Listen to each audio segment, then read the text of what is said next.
The Mario series is really popular with its many spin-offs, including Wario, the Donkey Kong, and even Yoshi? But why is this? Is this a secret telling us that Yoshi kickstarted the entire Mario franchise? Find out in today's video.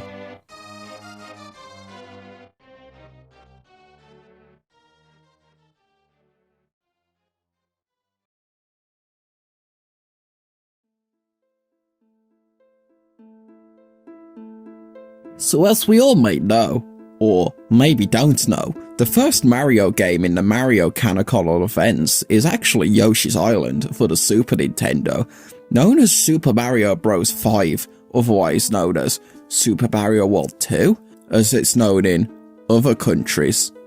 This game is the first game to feature Mario, if we go by how Nintendo wants us to believe it, but we all know his first game was in the original Donkey Kong, but I'm getting sidetracked now.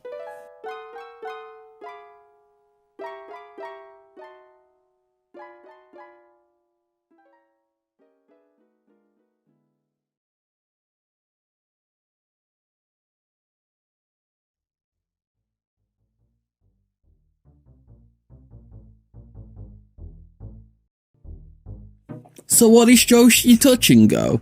Yoshi Touch and Go is a game for the Nintendo DS where you touch and go? But what does that mean? I think this could actually be a hint as to what the Mario series was originally all about, where you touch the controller and Mario goes. But what do you mean, Exposed? That's me. Well, how about I tell you? In Yoshi Touch and Go, you start with Baby Mario, otherwise known as the future Super Mario? Yes. Baby Mario falls out of the sky, much like Nintendo fell out of the sky and dominated the backrooms and the market share of the video game console industry? That's quite correct. Which already makes Mario sort of Nintendo's child, if you know what I'm saying. In the game, Baby Mario starts from the sky and slowly lowers towards the ground, potentially simulating the baby coming out of the womb.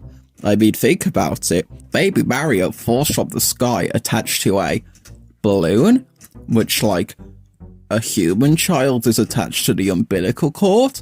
And if you think about it, umbilical cord, balloon, umbilical cord? As the baby falls, you have to use the touchscreen to draw clouds, much like a doctor would use his surgical tools to assist a pregnant woman in childbirth and get the baby out of there. So could this actually be Baby Mario falling out of the vagina? It has a lot of leeway and credence to it if you actually look at it from an objective standpoint. So we all know that this is obvious. But what about when Mario actually leaves the womb and lands on Yoshi? What does this represent?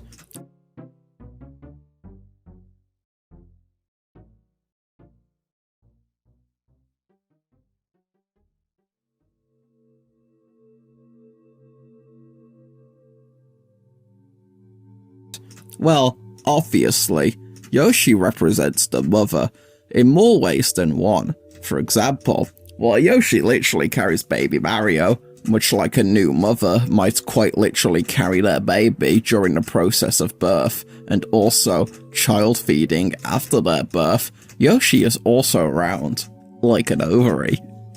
So again, this shows how Yoshi could be carrying the baby like an ovary, if you understand what I mean.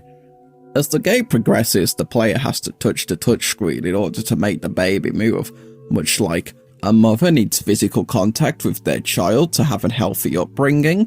I think so, which is where the name Touch and Go might actually originate from.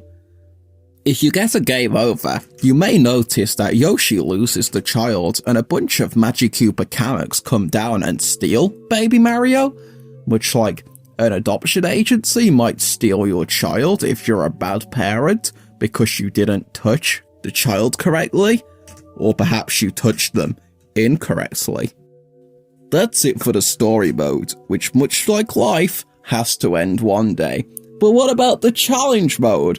This mode is seemingly infinite, like how in the moment of giving birth to a child, it's a challenge to do, and feels like it may last forever, even though in the grand scheme of things, it's only a few minutes.